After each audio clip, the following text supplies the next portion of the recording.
बिस्मिल्लाहिर्रहमानिर्रहीम। अस्सलाम वालेकुम प्यारे दोस्त, मेरा नाम गुलाम स्वाब भाई, देख रहे हो Sialvi animal YouTube channel.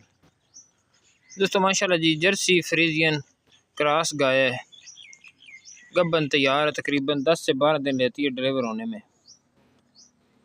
8 litre दूध एक टाइम का देने वाली है। 3,65,000 रुपये इसकी डिमांड है। जिस भाई को समझ आए रब्ता करे। ज़िला सरगोदा में खड़ी है, बलवाल से जो लक मोड़ की तरफ रोड जा रहा है उसके ऊपर जो रास के सरपिंड में खड़ी है। माशाल्लाह जी, अडर क्वालिटी चेक कर लें। थान मोटा माशाल्लाह, मुठ भर चुवाई आसानी के साथ होने वाली है। और बैक साइड से भी अडर क्वालिटी चेक कर लें। अभी बिल्कुल कच्ची पड़ी है, 10-12 दिन आसानी से ले जाएगी।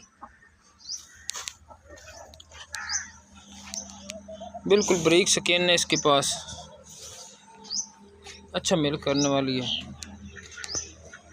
जो भाई लेना चाहते हैं 0347 78,054 रब्ता नंबर है। दांतों से भी बिल्कुल ओके है, जवान गाय है। तीसरा पेड़ डिलीवर करना है। जिस भाई को समझ कर आए जल्द अज जल्द टोकन बयान करवाएं और दोबारा क्वालिटी चेक कर लें जनाब।